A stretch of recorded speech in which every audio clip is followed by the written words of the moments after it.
Hello दोस्तों, welcome to crime tracker channel. दोस्तों, आज हम बात करने वाले हैं मुस्लिम देश के खलीफा कहे जाने वाले सऊदी अरब के बारे में, जिसके कानून की प्रशंसा हर देश में होती है। लेकिन उसी देश में एक ऐसा वाकया हुआ कि पूरी दुनिया के सामने सऊदी अरब को जलील होना पड़ा था। तो चलिए विस्तार से बताते आखिर क्या हुआ था।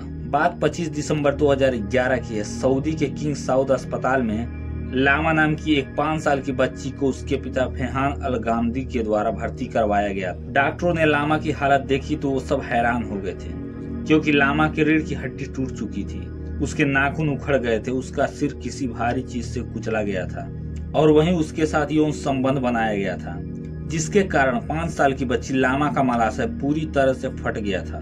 यकीनन ये बहुत खौफनाक मंजर था उन सब के लिए जिसने लामा को उस हालत में देखा था। दोस्तों, जब डॉक्टरों ने लामा की मां को फोन करके हॉस्पिटल बुलाया तो वो ये सब देख लामा की मां बदहवास चिल्लाने लगी।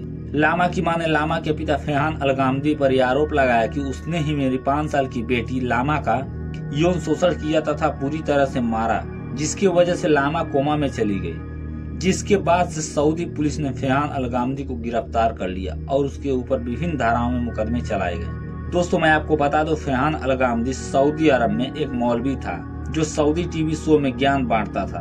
उसने एक मिस्र की रहने वाली तलाकशुदा महिला सायदा मोहम्मद अली से शादी की थी। उसी की बेटी लामा थी। हालांकि सायदा और फेहान अल गामदी ने तलाक ले लिया था, लेकिन लामा की कस्टडी सऊदी सरकार ने सायदा को दी थी। वहीं लामा अपने पिता फेहान अल गामदी से साल में 4 बार मिलने जाती थी। फेहान अक्सर लामा को बुरी तरह मारता था, लेकिन लामा इसके बारे में किसी को कुछ नहीं बताती थी। दोस्तों, फेहान अल गामदी ने सायदा के अलावा भी एक और शादी की थी। फेहान की दूसरी पत्नी जानती थी कि फेहान एक हैवान इंसान है, लेकिन वो हमेशा अपना मुंह बंद करके रखती थी। दोस्तों, 22 अक्टूबर 2012 को लामा ने लगभग 8 महीने कोमा और असहनीय पीड़ा के कारण दम तोड़ दिया और इस दुनिया से चली गई, जिसकी खबर मिलते ही पूरे सऊदी में आक्रोश फैल गया। पूरे सऊदी सोशल मीडिया पर हैशटैग मैं लामा हूँ ट्रेंड करने लगा। अब फेहान अल गामदी के खिलाफ पूरा सऊदी खड़ा था। सब ने उसे मौत की सजा देने की मांग की। लेकिन ताज्जुब की बात यह है कि फेहान अल गामदी ने पैसे के दम पर लामा की मां, जिसने पुलिस थाने में रिपोर्ट लिखवाई थी, उसने अपना बयान बदल दिया।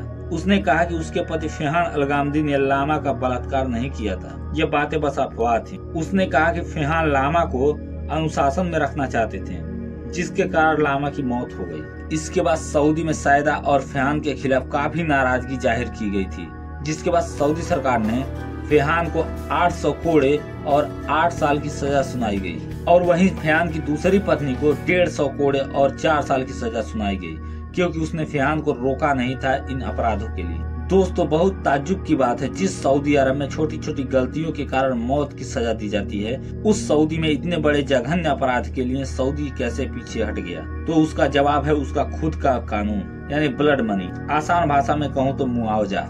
दरअसल सऊदी में यह कानून है कि अगर पीड़िता ने मुआवजा मांगा तो अपराधी मुआवजा देकर आजाद भी हो सकता है या अपनी सजा कम भी करवा सकता है। इसी का फायदा उठाकर फेहान अल गामदी ने लामा की मां सायदा मोहम्मद अली को 10 लाख रियाल देकर मामला रफा दफा करा लिया, जैसे हमारे भारत में होता है। हालांकि सायदा के इस कदम से बहुत से लोगों ने सायदा का विरोध किया, लेकिन सायदा ने अपनी आर्थिक स्थिति खराब होने की बात बोलकर मुआवजा लेकर चली गई और फेहान अल गामदी आजाद हो गया। दोस्तों, कुछ जानकारों का मानना है कि इससे सऊदी का नाम खराब हुआ पूरी दुनिया में। इस तरह हर माँ बाप अपने ही बच्चों के साथ यौन संबंध बनाने लगेंगे। उन्हें कोई फर्क नहीं पड़ेगा, क्योंकि उन्हें मालूम है कि उन्हें फांसी नहीं होगी और वो पैसे देकर आसानी से छूट जाएंगे। मुझे लगता है सऊदी अरब को इसके बारे में सोचना चाहिए। आशा करता हूँ दोस्तों आपको ये सच्ची कहानी पसंद आई होगी। अगर हमारी मेहनत आपको पसंद आई हो तो हमारे क्राइम ट्रैकर चैनल को लाइक करें, सब्सक्राइब करें ऐसी ही वीडियो देखने के लिए। धन्यवाद। जय हिंद, वंदे मातरम।